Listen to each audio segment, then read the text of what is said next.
नमस्कार दोस्तों, स्वागत है आपका वनडे एग्जाम सेंटर में। दोस्तों, आज के वीडियो में हम लोग बीए फोर्थ सेमेस्टर प्राचीन इतिहास का जो पेपर है, जिसका नाम है political history of south India, यानी दक्षिण भारत का राजनीतिक इतिहास 100 ईस्वी से लेकर के 1300 ईस्वी तक, इससे संबंधित एक सब्जेक्टिव मॉडल पेपर का अध्ययन करेंगे। ये हमारा दूसरा मॉडल पेपर है। इसके पहले हम लोगों ने एक और मॉडल पेपर कर लिया है। अगर आपने उसको नहीं देखा है तो आप हमारे प्लेलिस्ट में जाकर के देख सकते हैं। आपका ये मॉडल पेपर कुल 3 खंड में विभाजित है। खंड अ, खंड ब, खंड स। एक एक करके यहाँ पर हम लोग तीनों खंडों का अध्ययन करेंगे। हम लोग जानेंगे कि इसमें आपसे क्या पूछा गया है और इसका उत्तर आपको किस प्रकार से लिखना होगा। पहला खंड खंड अ है। इसमें आपसे अति लघु उत्तरीय प्रश्न पूछा गया है और प्रत्येक प्रश्न का उत्तर आपको अधिकतम 50-50 शब्दों में यहाँ पर देना होगा। देख लेते हैं कि इसमें आपसे क्या पूछा गया है। पहला प्रश्न है शिलप्पाधिकारम। शिलप्पाधिकारम पर 50 शब्द में आपको टिप्पणी लिखना है। तो उत्तर में आप लिखेंगे कि शिलप्पाधिकारम तमिल साहित्य के 5 महाकाव्यों में से सबसे प्राचीन और महत्वपूर्ण है। इसकी जो रचना है वो 2री शताब्दी में जैन भिक्षु इलंगो आदिकल ने की थी, यानी इलंगो आदिकल के द्वारा इसकी रचना किया गया था। यह महाकाव्य कुवलन, उनकी पत्नी कन्नगी और नर्तकी माधवी की दुखद प्रेम कहानी पर आधारित है। इसमें न्याय, नैतिकता, पतिव्रत धर्म को प्रमुखता दी गई है। यह तात्कालीन चोर, चेर और पांड्य राजवंशों के सामाजिक, राजनीतिक और सांस्कृतिक इतिहास को समझने का एक मुख्य स्रोत है। इतना आपको इसके उत्तर में लिखना होगा। अब आगे बढ़ते हैं, दूसरा प्रश्न देख लेते हैं। दूसरे प्रश्न में आपसे पूछा गया है इंद्र तृतीय। इंद्र तृतीय पर आपको टिप्पणी लिखना है। तो उत्तर में आप लिखेंगे कि इंद्र तृतीय राष्ट्रकूट वंश के सबसे शक्तिशाली और प्रभावशाली शासकों में से एक थे। उनके शासनकाल में सैन्य विजयों और साम्राज्य के विस्तार के लिए विशेष रूप से जाना जाता है। उनकी सबसे महत्वपूर्ण उपलब्धि कन्नौज के गुर्जर प्रतिहार शासक महिपाल को पराजित करना और उनकी राजधानी को तहस नहस करना था। यानी इनके द्वारा, इंद्र तृतीय के द्वारा गुर्जर प्रतिहार शासक महिपाल को पराजित किया गया था और उसकी राजधानी को जो है नष्ट कर दिया गया था। इस विजय ने उन्हें उत्तर भारत में एक अजेय शक्ति के रूप में स्थापित किया। वे कला और साहित्य के भी संरक्षक थे, जिनके समय में राष्ट्रकूट शक्ति अपने चरमोत्कर्ष पर थी। इतना आपको इसके उत्तर में लिखना होगा। अब आगे बढ़ते हैं, तीसरा प्रश्न देख लेते हैं। इसमें आपसे पूछा गया है संगम वंश। संगम वंश पर आपको 50 शब्द में टिप्पणी लिखना है। तो उत्तर में आप लिखेंगे कि संगम वंश विजयनगर साम्राज्य का प्रथम राजवंश था। इसकी जो स्थापना है वो हरिहर और बुक्का नामक 2 भाइयों के द्वारा किया गया था। तुंगभद्रा नदी के तट पर विजयनगर शहर की नींव इनके द्वारा रखी गई थी। इस वंश का नाम उनके पिता संगम के नाम पर पड़ा, यानी हरिहर और बुक्का के जो पिता थे उनका नाम संगम था और इनके नाम पर ही इस राजवंश का नाम पड़ा हुआ है। इस काल के दौरान विजयनगर का बहमनी सल्तनत के साथ निरंतर संघर्ष रहा। देवराय द्वितीय इस वंश के सबसे प्रतापी शासक माने जाते हैं, जिनके शासनकाल में साहित्य और कला का अत्यधिक विकास हुआ। इतना आपको इसके उत्तर में लिखना होगा। अब आगे बढ़ते हैं, चौथा प्रश्न देख लेते हैं। इसमें आपसे पूछा गया है कि रामचंद्र पर आपको 50 शब्द में टिप्पणी लिखना है। तो उत्तर में आप लिखेंगे कि रामचंद्र देवगिर के यादव वंश के अंतिम महत्वपूर्ण शासक थे। उनके काल में प्रसिद्ध विद्वान हेमाद्रि और महान संत ज्ञानेश्वर थे। अपनी रचनाएं जो है की हुई थी, यानी रामचंद्र के समय में ही हेमाद्रि और संत ज्ञानेश्वर ने अपनी रचनाएं की हुई थी। 1296 ईस्वी में अलाउद्दीन खिलजी के सफल आक्रमण ने उनके गौरव को ठेस पहुंचाई, जिसके परिणाम स्वरूप उन्हें दिल्ली सल्तनत को भारी कर देने के लिए विवश होना पड़ा। इतना आपको इसके उत्तर में लिखना होगा। आगे बढ़ते हैं, 5वां प्रश्न देख लेते हैं। इसमें आपसे पूछा गया है गंग वंश पर 50 शब्द में आपको टिप्पणी लिखना है। तो उत्तर में आप लिखेंगे कि गंग वंश कर्नाटक का एक प्राचीन राजवंश था, जिसकी स्थापना 4वीं शताब्दी में कोंगनी वर्मा ने की थी। यह वंश अपनी धार्मिक सहिष्णुता, विशेषकर जैन धर्म के संरक्षण के लिए प्रसिद्ध है। श्रवण बेलगोला की विशाल गोमतेश्वर प्रतिमा का निर्माण इन्हीं के शासनकाल में हुआ था। इनके सेनापति चामुंडा राय के द्वारा इसका निर्माण करवाया गया था। इतना आपको इसके उत्तर में लिखना होगा। अब आगे बढ़ते हैं, खंड ब देख लेते हैं। इसमें आपसे लघु उत्तरीय प्रश्न पूछा गया है और प्रत्येक प्रश्न का उत्तर आपको अधिकतम 200 शब्दों में यहाँ पर देना होगा। देख लेते हैं कि इसमें आपसे क्या पूछा गया है। पहला प्रश्न है, राष्ट्रकूट नरेश दंती दुर्ग की उपलब्धियों की समीक्षा कीजिए। राष्ट्रकूट नरेश जो दंती दुर्ग थे, उनकी कौन कौन सी उपलब्धियां थी, क्या क्या उन्होंने अपने जो है प्राप्त किया था अपने राजत्व काल में, इसी के बारे में आपको यहाँ पर बताना है। तो उत्तर में आप लिखेंगे कि दंतिदुर्ग राष्ट्रकूट साम्राज्य के वास्तविक संस्थापक थे। प्रारंभ में बादामी के चालुक्यों के वे सामंत रहे। दंतिदुर्ग ने अपनी सैन्य कुशलता और कूटनीति से दक्षिण भारत की राजनीति में राष्ट्रकूटों को एक सर्वोच्च शक्ति के रूप में स्थापित किया। अब देख लेते हैं कि इनके द्वारा कौन कौन सी उपलब्धियां अर्जित की गई थी। पहली जो उपलब्धि है इनकी वो है चालुक्य साम्राज्य का अंत। दंतिदुर्ग की जो सबसे बड़ी सफलता है वो 753 ईस्वी में अंतिम चालुक्य राजा कीर्तिवर्मन द्वितीय को पराजित करना है। इस जीत के साथ ही दक्षिण में चालुक्यों का वर्चस्व समाप्त हो गया और राष्ट्रकूट शक्ति का उदय हुआ। दूसरी उपलब्धि देख लेते हैं। दूसरी जो उपलब्धि है वो है सैन्य विजय। उन्होंने अपनी हस्त सेना के बल पर कांची, कलिंग, कोसल, मालवा और गुजरात का जो लाट का क्षेत्र है इस पर विजय प्राप्त की थी। उन्होंने अरबों, जिनको मलेच्छ कहा जाता था उस समय, अरबों के आक्रमण को सफलतापूर्वक विफल किया, जिसके कारण उन्हें पृथ्वी बल्लभ और खड्गावलोक जैसी गौरवशाली उपाधियां मिली। अगली उपलब्धि देख लेते हैं। तीसरी जो उपलब्धि है वो है धार्मिक एवं सांस्कृतिक गौरव। दंतिदुर्ग ने उज्जैनी में हिरण्यगर्भ महादान यज्ञ आयोजित किया। अभिलेखों के अनुसार इस अवसर पर प्रतिहार राजा ने उनके द्वारपाल के रूप में सेवा की थी, जो उनकी बढ़ती राजनीतिक धाक का प्रमाण है। अगली उपलब्धि देख लेते हैं। चौथी जो उपलब्धि है वो है स्थापत्य कला। स्थापत्य के क्षेत्र में उन्होंने इलोरा की दशावतार गुफा का निर्माण करवाया, जो राष्ट्रकूट काल की कलात्मक उत्कृष्टता का प्रारंभिक उदाहरण है। अंत में हम लोग निष्कर्ष लिखेंगे और निष्कर्ष में आपको लिखना है कि दंतिदुर्ग एक दूरदर्शी विजेता थे, जिन्होंने चालुक्यों के पतन पर राष्ट्रकूट साम्राज्य की सुदृढ़ नींव रखी। उनके द्वारा स्थापित इसी सैन्य और राजनीतिक आधार पर राष्ट्रकूटों ने आगामी 2 शताब्दियों तक भारत पर शासन किया। इतना आपको इसके उत्तर में लिखना होगा। अब आगे बढ़ते हैं। अगला जो प्रश्न है इसमें आपसे पूछा गया है कि होयसल नरेश बीरबल्लाल तृतीय की उपलब्धियों का वर्णन कीजिए। होयसल नरेश बीरबल्लाल तृतीय की कौन कौन सी उपलब्धियां हैं उसी के बारे में आपको यहाँ पर बताना है। तो उत्तर में आप लिखेंगे कि बीरबल्लाल तृतीय होयसल वंश के अंतिम महान और प्रतापी शासक थे। अंतिम शासक नहीं थे लेकिन अंतिम महान शासक थे। उनका शासनकाल विदेशी आक्रमणों के विरुद्ध निरंतर संघर्ष और साम्राज्य की रक्षा के लिए जाना जाता है। उनकी उपलब्धियों का विवरण इस प्रकार है। एक एक करके उनकी उपलब्धियों के बारे में हम लोग यहाँ पर जानेंगे। पहली जो उपलब्धि है वो है साम्राज्य का एकीकरण।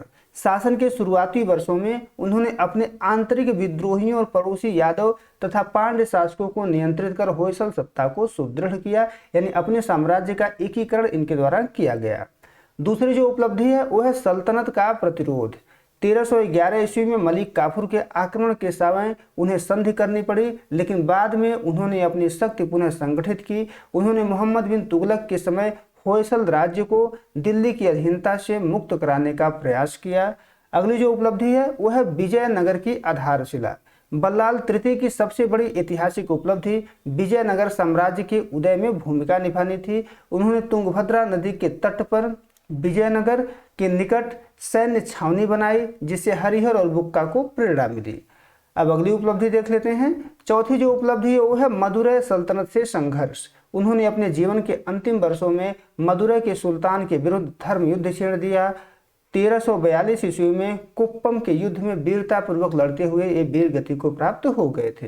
अंत में हम लोग निष्कर्ष लिखेंगे और निष्कर्ष में आपको लिखना है कि बीरबल्लाल तृतीय ने मुस्लिम आक्रमणों के दौर में हिंदू धर्म और संस्कृति के रक्षक की भूमिका निभाई। यद्यपि उनकी मृत्यु के साथ होयसल वंश का अंत हो गया, किंतु उनके संघर्ष ने विजयनगर जैसे महान साम्राज्य के उदय का मार्ग प्रशस्त किया। इतना आपको इसके उत्तर में लिखना होगा। अब आगे बढ़ते हैं। चौथा प्रश्न है, इसमें आपसे पूछा गया है कि संगम साहित्य पर एक लेख लिखिए। संगम साहित्य के बारे में आपको यहाँ पर लिखना है। तो उत्तर में आप लिखेंगे संगम शब्द का अर्थ है संघ या गोष्ठी। प्राचीन काल में तमिल कवियों और विद्वानों की परिषदों को संगम कहा जाता था, जो पांड्य राजाओं के संरक्षण में आयोजित हुई थी। इन गोष्ठियों में चरित्र साहित्य को ही संगम साहित्य कहा जाता है। इसका जो रचना काल है वो सामान्यतः 300 ईसा पूर्व से लेकर के 300 ईस्वी के मध्य तक माना जाता है। अब इसके साहित्यिक रचनाओं के बारे में जान लेते हैं। संगम साहित्य मुख्य रूप से 2 श्रेणियों में विभाजित होता है। पहले को अकम कहते हैं, जो प्रेम से संबंधित है। दूसरे को पुरम कहा जाता है, जो युद्ध एवं राजाओं की प्रशंसा से संबंधित है। अब इसके प्रमुख ग्रंथ देख लेते हैं।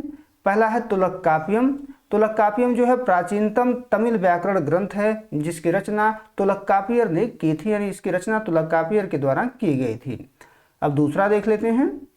दूसरा है एत्तु तोगै और पत्तु पातु। ये 8 संकलनों और 10 गीतों का समूह है जो उस समय के वीर गीतों का संग्रह है। अब महाकाव्य देख लेते हैं। शिलप्पाधिकारम हो गया, मणिमेखले हो गया, इस काल के महान महाकाव्य हैं जो तत्कालीन समाज का सजीव चित्रण करते हैं। अब इनके ऐतिहासिक महत्व के बारे में चर्चा कर लेते हैं।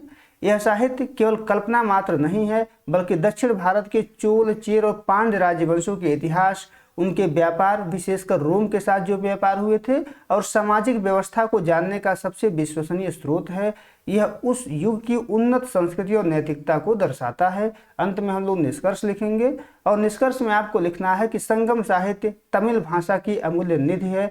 यह न केवल दक्षिण भारत के प्राचीन गौरवशाली इतिहास का दर्पण है बल्कि भारतीय धर्मनिरपेक्ष साहित्य का एक उत्कृष्ट उदाहरण भी है जो मानवीय भावनाओं और वीरता का अद्भुत समन्वय प्रस्तुत करता है।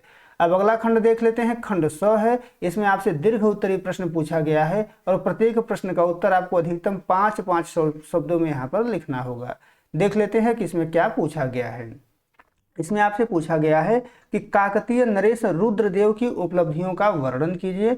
रुद्रदेव ने कौन कौन सी उपलब्धियां अर्जित की थी, उन्हीं उपलब्धियों के बारे में आपको यहाँ पर बताना है। तो उत्तर में आप लिखेंगे कि काकतीय वंश के इतिहास में रुद्रदेव का स्थान अत्यंत महत्वपूर्ण है। वे इस वंश के पहले पूर्णतः स्वतंत्र और शक्तिशाली शासक थे। उनके शासनकाल से ही काकतीय राज्य एक छोटे सामंतवाद से निकलकर दक्षिण भारत के एक विशाल साम्राज्य के रूप में परिवर्तित हुआ।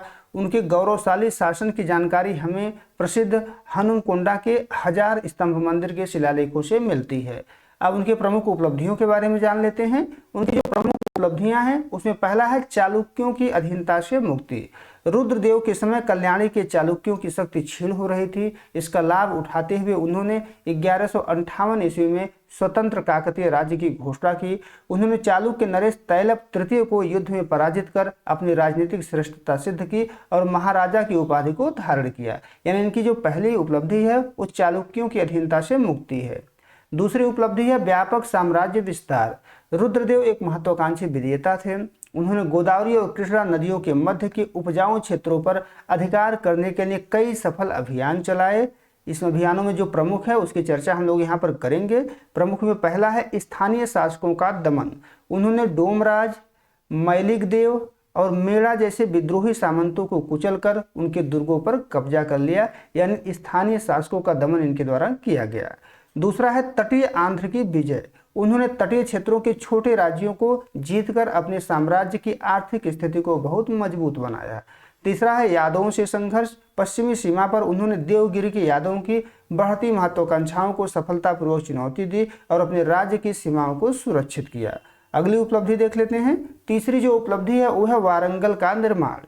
रुद्रदेव ने ही वर्तमान वारंगल शहर की नींव रखी थी जिसे उस समय ओरुगल्लू कहा जाता था। उन्होंने यहाँ एक विशाल और अभेद्य पत्थर के किले का निर्माण प्रारंभ करवाया।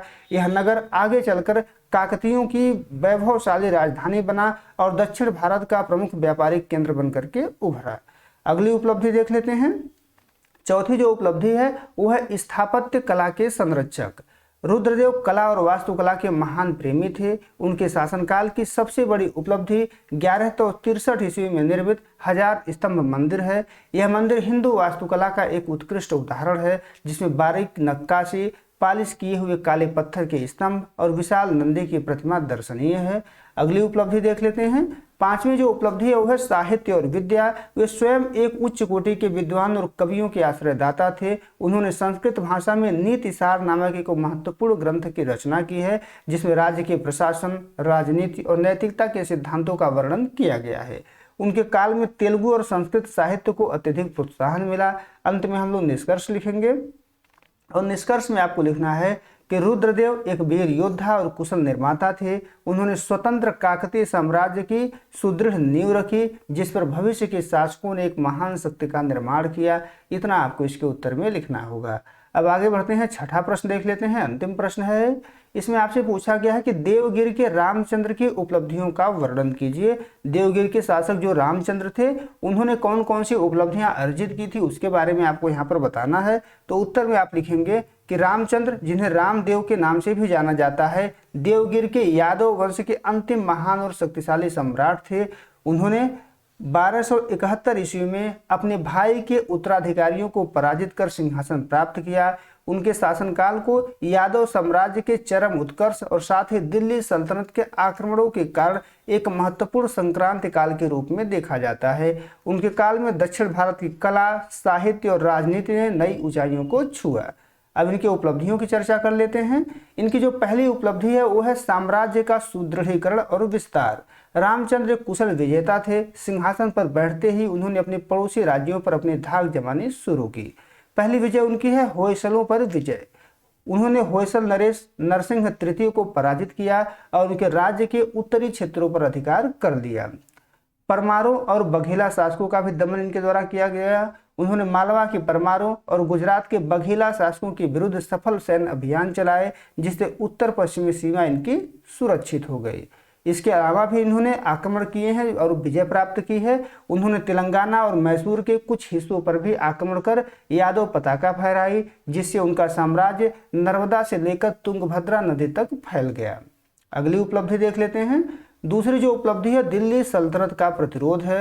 रामचंद्र के शासन की सबसे बड़ी ऐतिहासिक घटना 1296 ईस्वी में अलाउद्दीन खिलजी का देवगिरी पर आकस्मिक आक्रमण थी। यद्यपि रामचंद्र को संधि करनी पड़ी, लेकिन उन्होंने अपनी राजनीतिक चतुरता से अपने राज्य के अस्तित्व को बचाए रखा। बाद में मलिक काफूर के आक्रमणों के समय भी उन्होंने अपनी कूटनीति का परिचय दिया। अगली उपलब्धि देख लेते हैं। तीसरी जो उपलब्धि है वो है साहित्य और विद्वानों का संरक्षण। रामचंद्र का दरबार ज्ञान और साहित्य का केंद्र था। उनके शासनकाल में दो महान विभूतियों ने भारतीय संस्कृति को अमर कर दिया। पहले का नाम है हेमाद्रि, जिसको हेमाद्रि पंत भी कहा जाता है। रामचंद्र के मुख्यमंत्री हेमाद्रि एक महान विद्वान थे। उन्होंने चतुर्वर्ग चिंतामणि नामक प्रसिद्ध ग्रंथ लिखा और वास्तुकला की हेमाडपंथी शैली भी इनके द्वारा विकसित किया गया है। दूसरे संत ज्ञानेश्वर थे। इसी काल में महाराष्ट्र के महान संत ज्ञानेश्वर ने ज्ञानेश्वरी की रचना की, जिसने भक्ति आंदोलन को एक नई दिशा दी। अगली उपलब्धि देख लेते हैं। चौथी जो उपलब्धि है वो है प्रशासनिक और आर्थिक सुधार। रामचंद्र ने एक सुव्यवस्थित राजस्व प्रणाली लागू की। उनके समय में देवगिरी एक समृद्ध व्यापारिक केंद्र बन गया था, जिसके धन संपदा से आकर्षित होकर अलाउद्दीन खिलजी ने वहां आक्रमण किया था। उन्होंने कई भव्य मंदिरों और सार्वजनिक भवनों का निर्माण करवाकर स्थापत्य कला को प्रोत्साहित किया। अंत में हमको निष्कर्ष लिखना है और निष्कर्ष में लिखेंगे कि रामचंद्र यादव वंश के एक प्रतापी शासक थे, जिनके काल में दक्षिण भारत सांस्कृतिक रूप से समृद्ध हुआ। यद्यपि विदेशी आक्रमणों ने उनके साम्राज्य को कमजोर किया, किंतु उनकी सैन्य विजयों और सांस्कृतिक योगदान ने उन्हें इतिहास में अमर कर दिया। इतना आपको इसके उत्तर में लिखना होगा। उम्मीद है दोस्तों आपको ये वीडियो पसंद आया होगा। अगर वीडियो अच्छी लगी तो हमारे चैनल को सब्सक्राइब कर लीजिए, वीडियो को लाइक और शेयर कर दीजिए। बहुत बहुत धन्यवाद।